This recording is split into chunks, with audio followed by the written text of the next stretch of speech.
Those of you a little bit older, like myself, you may well have children who will have enlightened you into the world of gaming or esports. And I'm sure even if you don't know yourself, your children have, or you've at least told them off a couple of times for spending too much time in things like Roblox or Fortnite or Counter-Strike or even FIFA. Well, now you're getting the vibe of where we're heading. It's an interesting world, and it's only been accelerated by the pandemic over the last 12 to 14 months.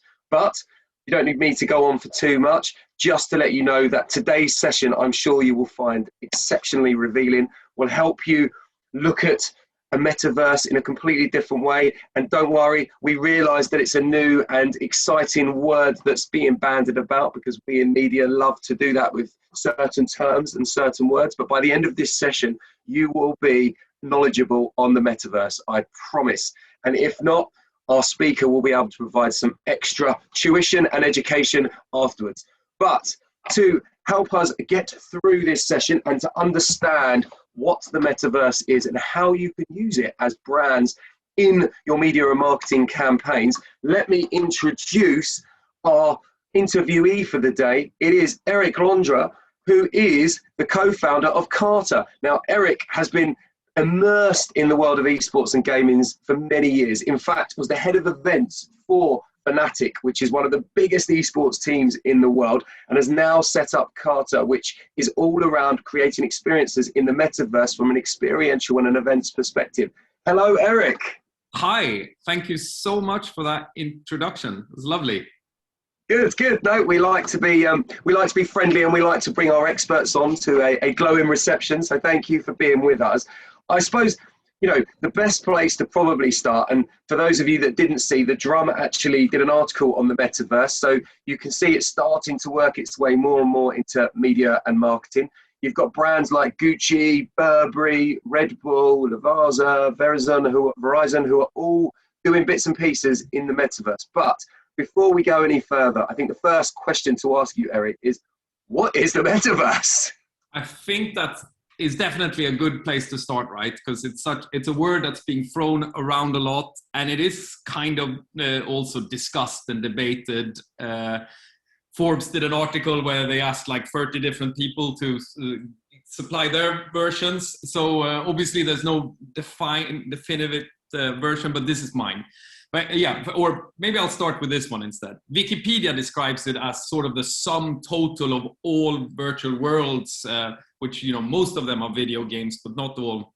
But what I think people mean when they talk about the metaverse is more a vision of a future where we have this connected, you know, multi-purpose virtual world which is not just used for games and socializing and all that fun stuff. It will definitely be used for that, don't get me wrong, but it will also be a place where, you know, where we work, where we study, where we, you know, shop, because we all love to shop, right? And also, yeah, it's a place where we live, a virtual version of life, basically. I'm loving that, and the vision sounds absolutely amazing. From what you're saying there, opportunities, particularly from a brand perspective, will be in that kind of direct-to-consumer space where they'll be able to put products and services and sell them directly to the audience within the metaverse. Definitely. I mean, that is definitely in the future, and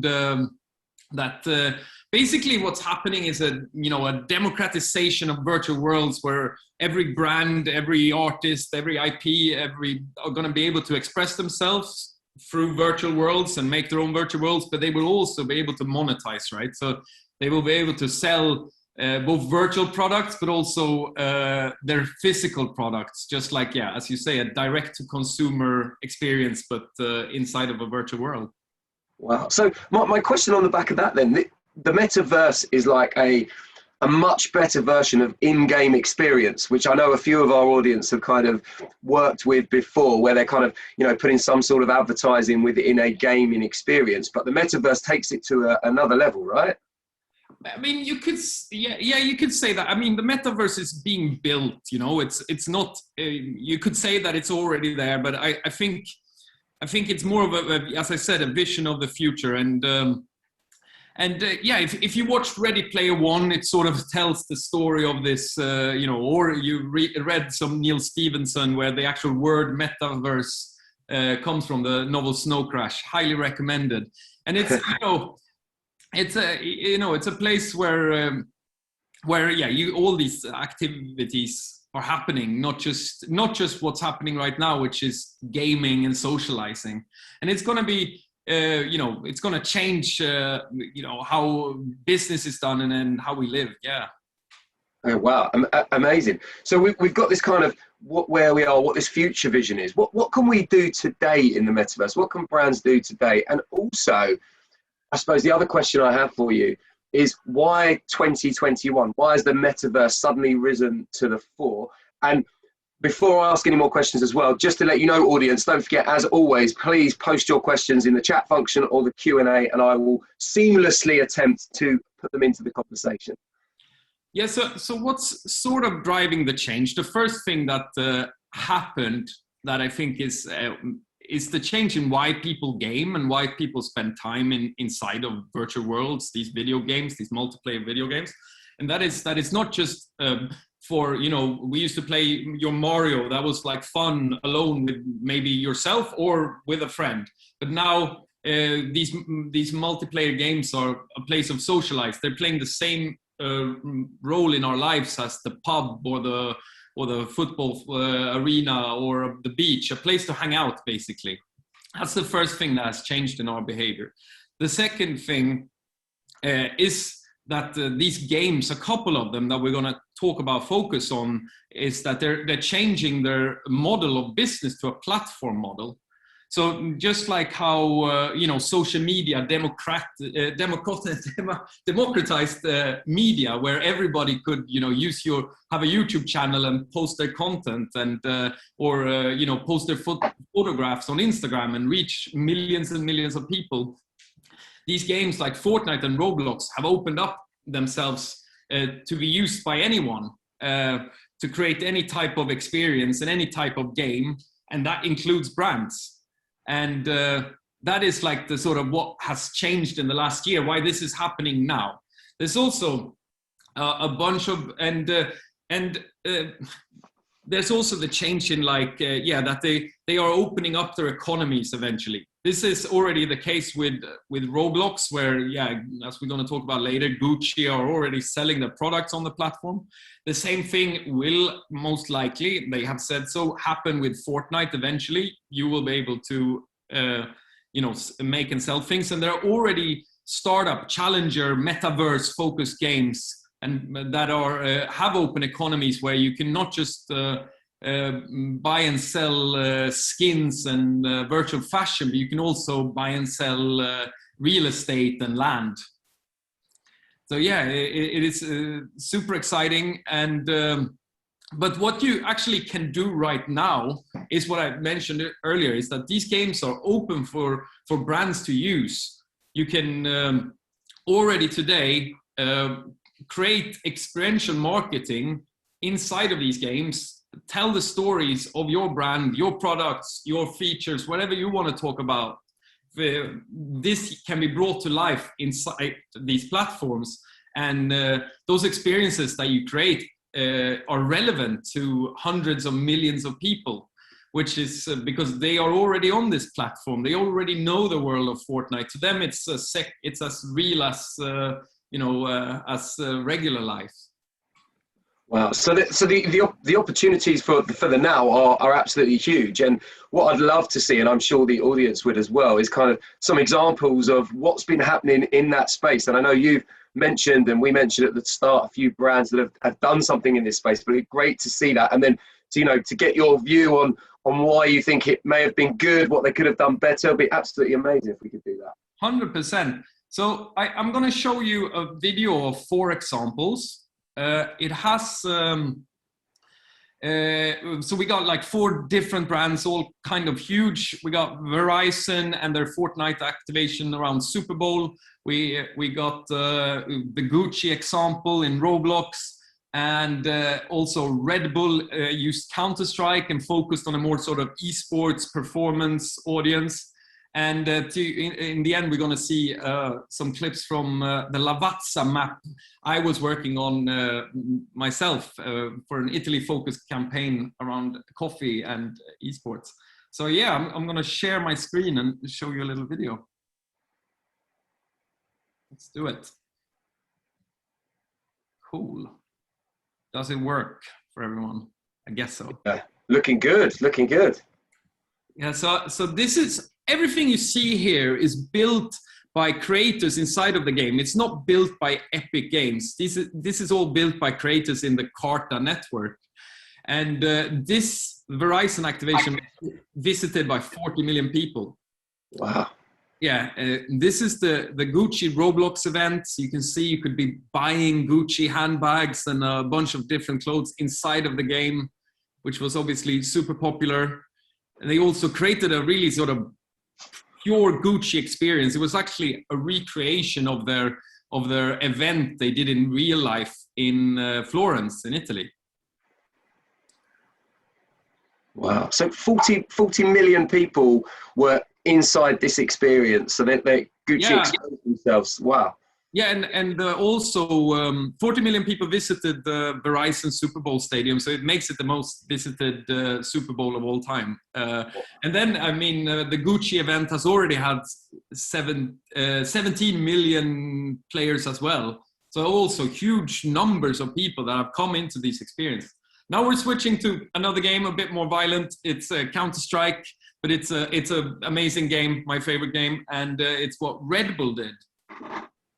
So this is more sort of esports focused activation, but these activations don't have to have anything to do with esports, and like so you can use these games to create many very different experiences.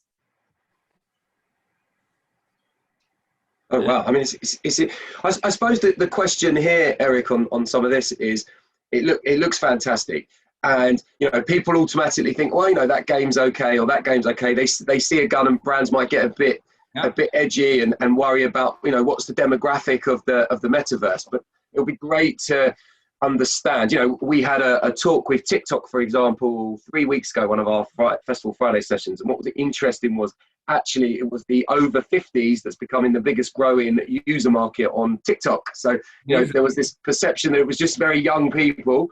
But actually, you know, I'm sure, and it'll be interesting to see if the metaverse is the same, whereas there's young and older people in here. It will. It definitely is. And also the different game titles have very different demographics, which is very helpful. So if you want to talk to a very young audience, an audience that are under, under 13, then Roblox is the game you should go for. Fortnite, you get up, then it's teens and up to 25, and then Counter-Strike, it gets older, right? And it's more 20 up to 40. And yeah, I mean, these platforms will grow with its audience. People are not going to stop playing video games. I'm sure as hell not going to do it. Yeah, so, but here is the last one. It's this Lavazza activation, which I did with, so we sort of brought the Lavazza brand and products. This is like an obstacle course set within a Fortnite map. It was set within a coffee machine built in Fortnite. Oh, fantastic. It's kind of like, it's kind of a medium where you can really create these really sort of, very direct like brand experiences and product experiences, and you know what you're trying to communicate about your product and the features and what's good about them can be really brought to life within the gameplay, not just by logos on screen on walls. Yeah, so a real immersive experience is what we're saying. You know, where it actually flows as part of the game and it doesn't look obtrusive or doesn't look like it doesn't belong, I suppose. Exactly.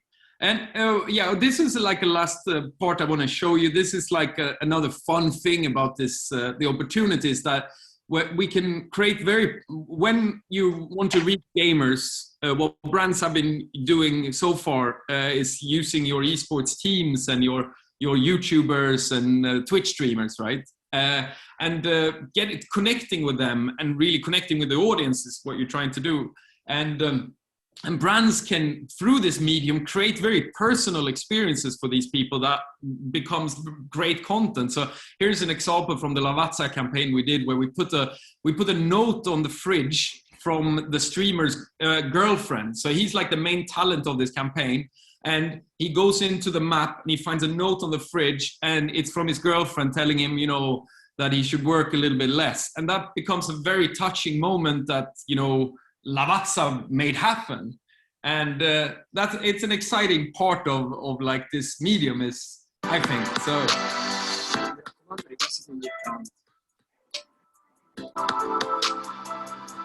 grazie mille amore. Grazie mille. Grazie mille amore. And when you want to create content, great gaming content, this is what you want. You know, you want strong emotions, because that is what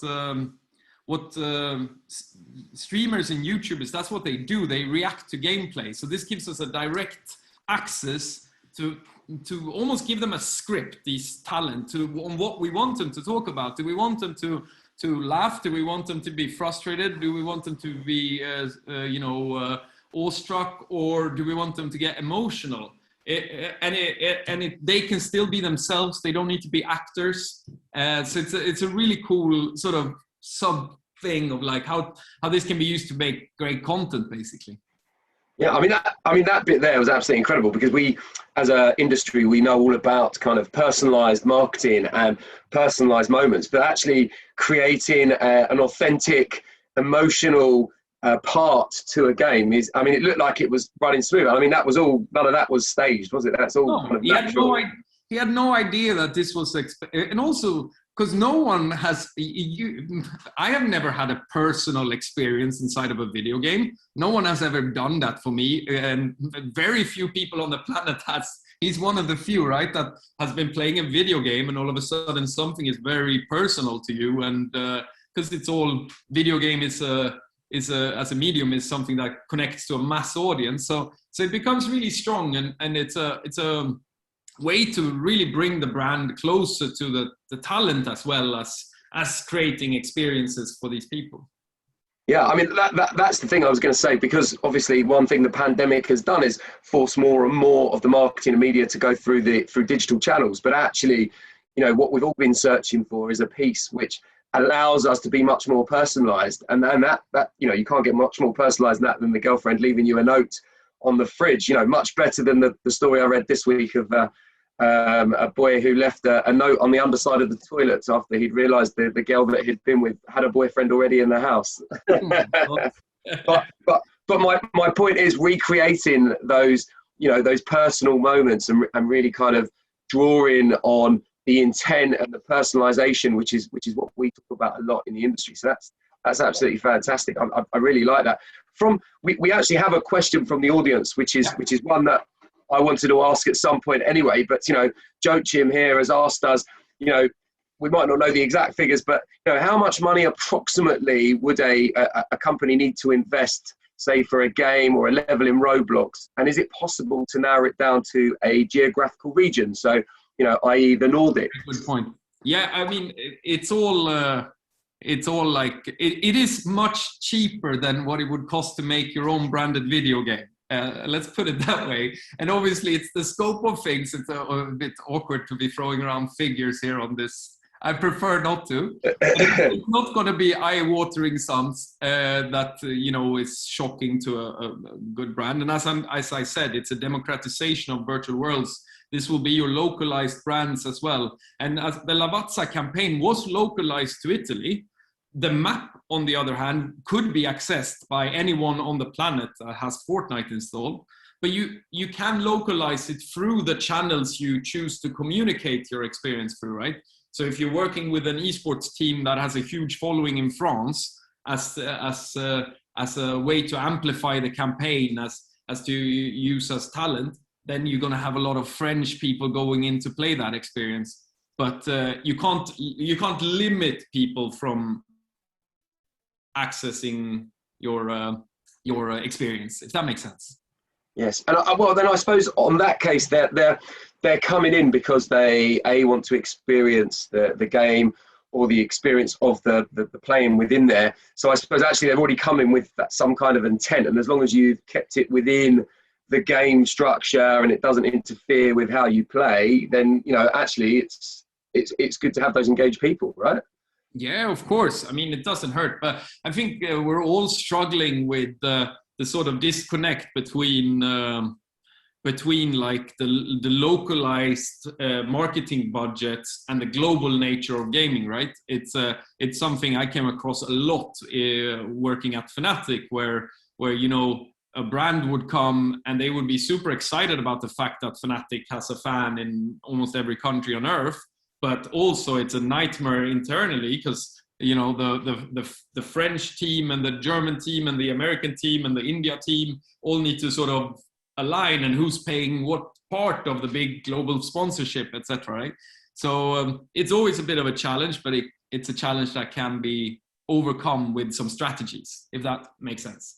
Yes, yeah, absolutely, and I suppose that leads beautifully into something I wanted to ask as well. Is you showed us those examples of what those brands did. It will be brilliant to you know this world inside out. It would be great to get your take on how successful you felt they could be, what they could do slightly different, what they did well, just because I feel the audience would love to get a view of what they should and shouldn't do. Yeah. No, I think the Verizon Super Bowl activation was a massive success. It was very also well supported by Epic Games featured it as their hub, which means that a lot of players automatically came into it. But obviously, it was the Super Bowl. It's a huge one, one of the biggest events on the planet, if not the biggest yearly event, maybe, or maybe the Champions League final is bigger. I don't know, So I think what they did well was it was a cool experience. It was cool branding. Maybe the mini games and the sort of I don't think they maybe brought the 5G message to life as good as they could have, because I don't think that's what people remember. But on the Gucci side of things, I think Gucci managed to do something that was truly Gucci, and it was up to their very high set standards, right?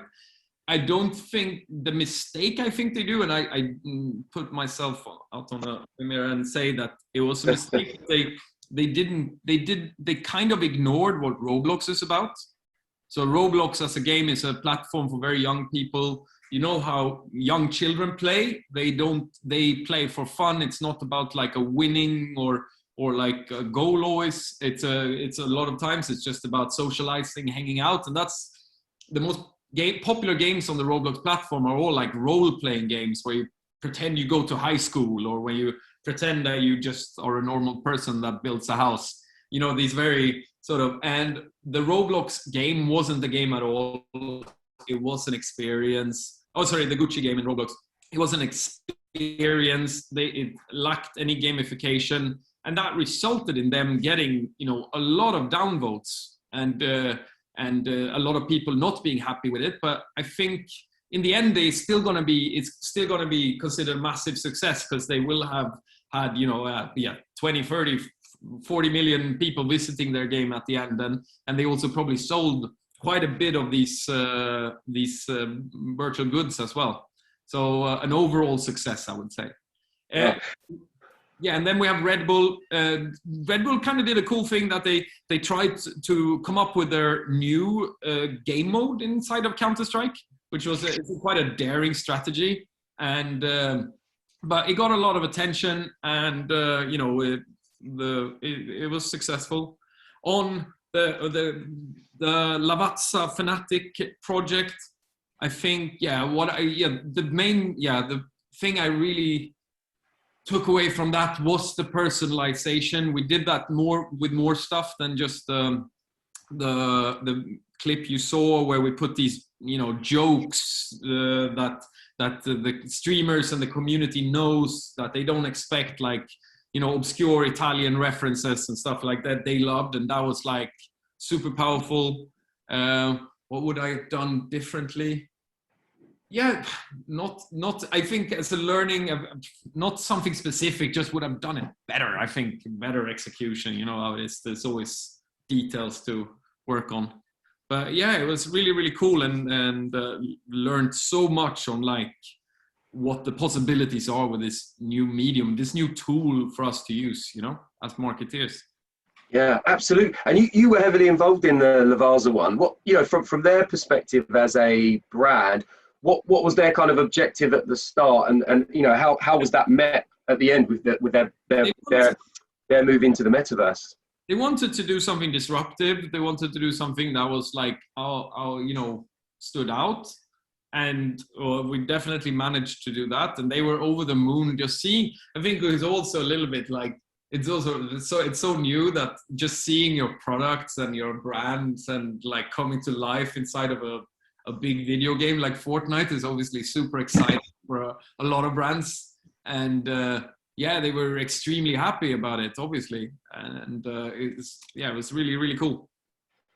So, you know, you touched on a few things there, and we've touched on a couple of things in terms of what the challenges are. You know, obviously the number one challenge, as with any kind of experiential or brand execution, is making sure that your brand fits seamlessly into that experience and doesn't, you know, jar with the consumer at the other end.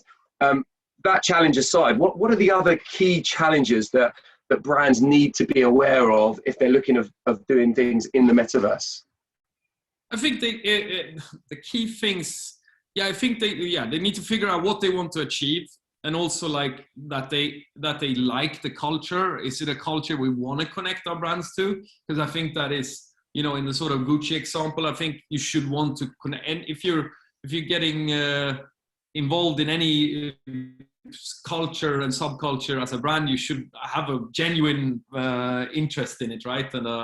And it should be real, because it will be felt by the community if it's not, and then it won't be so successful as a marketing exercise.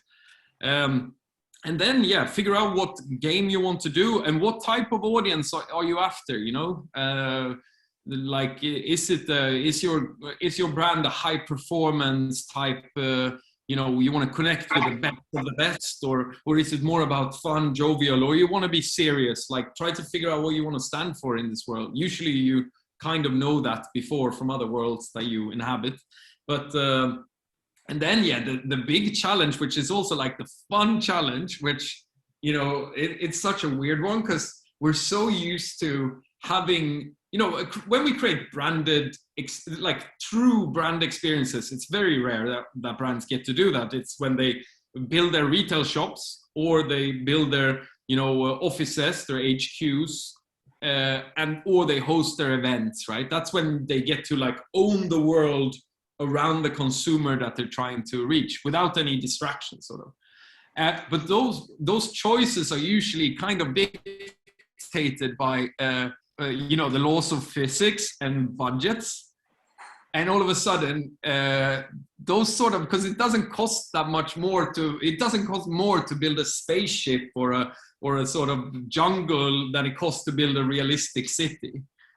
So it kind of like, you have to, what is my world? What do I stand for? Well, for some brands it's supernatural, you know, like what they are and the references, but other times it's like, what is their virtual world? That is, it's not just about logos, but what world do we inhabit if we can choose any world?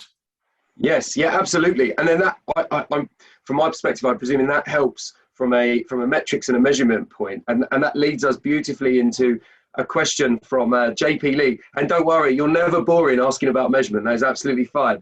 But JP has said, you know, I hate to be a boring person, which you clearly are not. Don't worry, just very sensible, which is good. But can I ask about metrics and measurement beyond how many people have played and viewed via Reach? What other metrics can be measured, i.e., engagement, brand recall, and how easy is it? I actually forgot, I think, the most exciting metric and the most exciting takeaway from the Lavazza map that we did is that the average playing time was 27 minutes, which is 27 minutes of a day being in your branded world. without any distractions from any other brands or any other. They're focusing on what's happening in your world, and it's very rare that a brand gets 27 minutes of anyone's time. You know, there used to be that data was the most valuable commodity. I think attention is, you know, that new commodity, and this, because it is experiential and it's fun. We provide the brand gets to provide entertainment, and then you can inspire more attention and for longer time, right?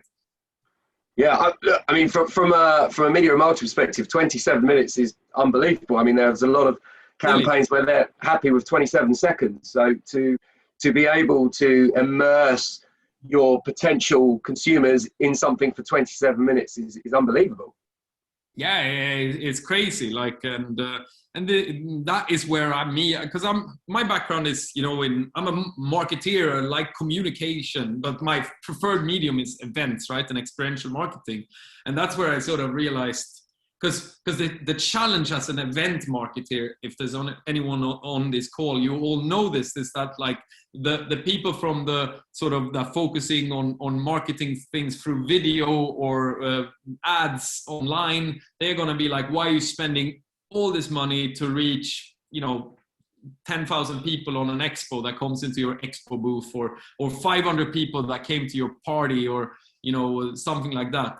And when, you know, we could have used that money to reach millions and millions online, and that is the difference, right? Because the difference why I think, you know, events still are viable, and a lot of money is being spent on events in the real world, is that it leaves stronger, you know, longer lasting impressions, because it's not a passive consumer, it's an active participant that's using more of their senses and getting involved.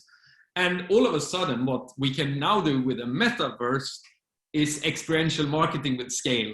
And when I sort of came to that conclusion, my head started to spin a bit, because it's like, that is exciting. And there's a nice quote from Tim Sweeney, the CEO of Fortnite, where I don't have it actually memorized. Maybe I should learn it, but it's a little bit long. But the sentiment is basically like, you know, it's not going to be about logos on walls and billboards inside of the metaverse. It will be like, you will be able to test drive the car you're thinking of buying, and it will act exactly like the car. It will look exactly like the car and that's going to be much, much more interesting marketing, right, than a billboard.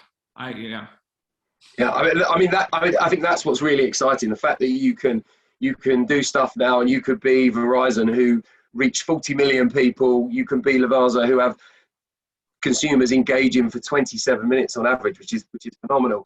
I think that's the great thing, that you can do that now. But you're absolutely right. I think the opportunities and why it's important for brands going forward. I suppose one thing we should ask, I know we're coming close to the end of time, but one thing we should definitely ask is, what is the checklist for a brand who is looking to come into the metaverse? What do they need to know? What are the key things they should have set up before they come into the space? Now, I think I kind of touched on it before, but figure out what you want to do, who you're trying to reach, what is the message, and then based on that, develop a strategy from the demographics of the different games, also the rule set of the different games, and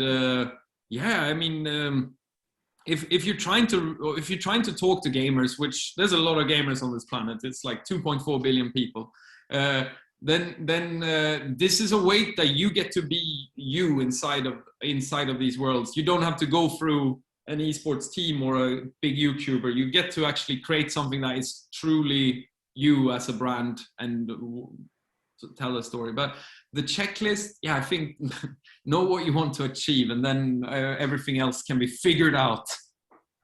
Okay, no, absolutely. And in order to do this, you obviously need to employ someone with specialist skills in this area. Do you need to know about creators and game players? What how do you kind of deal with that? Yeah, I mean, that's like also a sort of problem what Carta is trying to solve, because that was a problem I found when I was doing Lavazza, and also where the sort of another part of why I started Carta is to be that bridge between these amazing creators that are hidden away on Discord forums and etc. And finding the best ones, because there are many out there, but it's hard to know which ones are great, right? And but yeah, I mean, they're out there. I can help if needed, but will be happy if you go find them yourself as well. Because all I want to see is that this becomes a, as I see it, my vision for this is, and my hopes are that it will be as important to have in 10 years time, it will be as important to have a metaverse strategy as it is today to have a social media strategy. And I hope this is where I think, and I believe in that. And then, there will be people that have head of metaverse as titles at brands, etc. as well, of course. Well, I mean, that's really interesting, because I think one thing we'd like to know is, obviously people are doing it now. We're not quite at the, the Facebook, the Instagram, but how close are we to it becoming, mainstream, I suppose, where brands, you're absolutely right. I love that head of metaverse, like they have a head of programmatic, or, a head of out of home, or a media buyer. That would be amazing. How far away do you think we kind of are from that? Yeah, maybe 5-10 years. I think we will see if we have another call in a year. I think it will be a lot more mainstream. It won't be like now, like literally if Gucci does anything on Roblox, it's a huge media story. In a year's time, I don't think a brand like Gucci doing something on Roblox is a media story in itself. It will be, what are they doing on Roblox, if that makes sense. And yeah, it's like, we're not sure exactly which platforms are going to be the big ones in the future, but I think, yeah, Epic Games and Roblox are super well set up. That's their mission, is to build a metaverse. Like, that is why they raised $1 billion.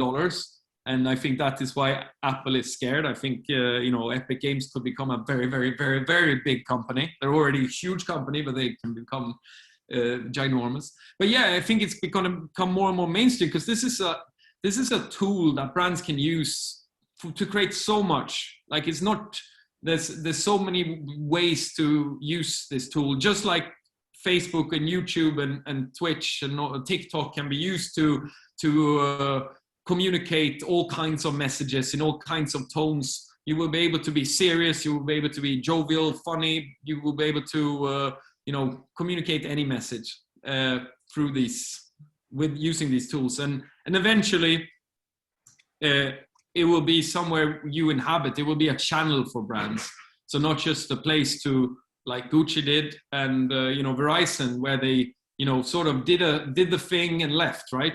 It will be a place you inhabit constantly, just like you have a constant presence on Instagram or YouTube.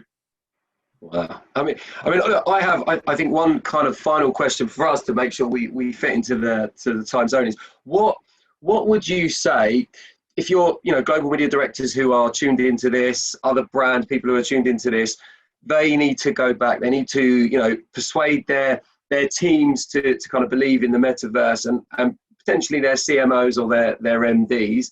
What would be the bit of advice should go back as to why they should use the metaverse as part of their marketing or media strategy, as opposed to, spending more in out of home or TV or in different places?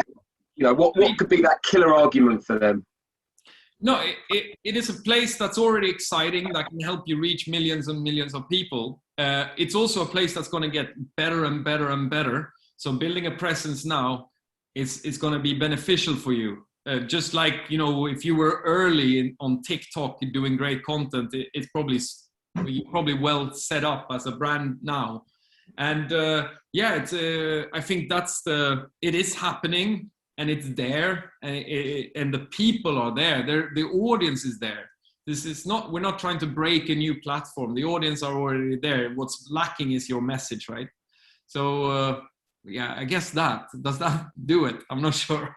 Yeah, no. I think so. We had a few questions there from the audience. We're nearly coming to the end. If there's any more questions, let us know. But my surmise here is that effectively we've got something that is a new tool for many marketeers, for many people in media, has the ability to scale, and as you rightly said, experiential at scale, which I think is absolutely fantastic.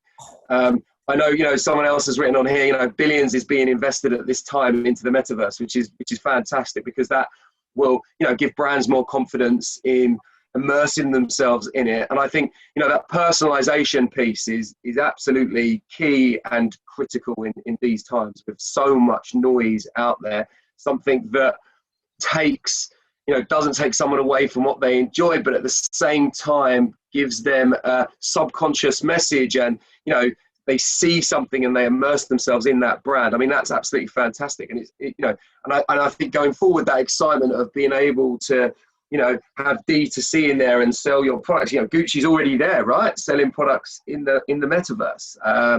You know, but, you know, it doesn't have to be a Gucci. It could be, you know, a Primark, for example. You know, not necessarily a high-end retailer. FMCG brands. Yes, 100%. Yeah. And then from your perspective, Eric, just to finish off, what would you? Oh, hold on a second. We've just had a question in here. It says, Eric, what's the next project? Where do you want to produce something, and with who?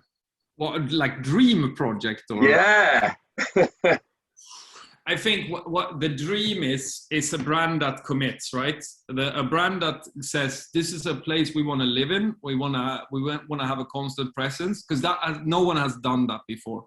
Like delivering a strategy where, you know, if it's a you know, a fashion brand or a FMCG brand or whatever it is, if it's a telecom, but I think that is going to be super duper interesting. And I also know that is what Epic Games and Roblox wants to see from brands, is not to do the PR story angle, right? So I think that's what brand it is, I don't want to sort of, but like building out a long-term strategy where you're activating throughout the year, bringing in new experiences, creating new content inside of that virtual world, and you know, building a following within inside the game. I think that's like the sort of dream project. Yes.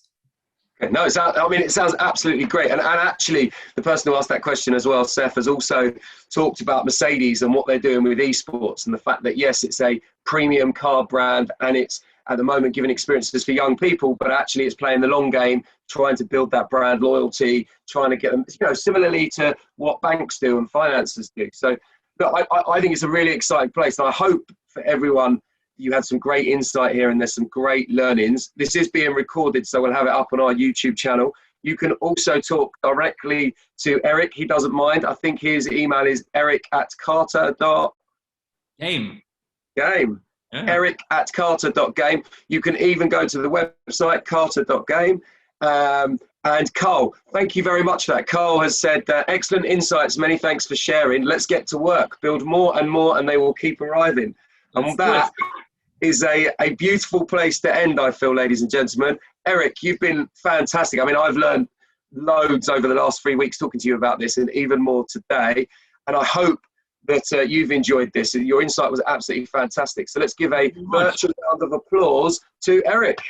I'll do a live one, don't worry about that. And yes, you can contact Eric directly, or you can even look at an article Eric's written for us, which is on our M&M Global website. So thank you very much for staying tuned. We've got a few more Festival Fridays coming along. So I hope to see you in the next few weeks. But thank you very much, Eric. Have wonderful weekends, everybody. Thank you. Bye. Bye-bye.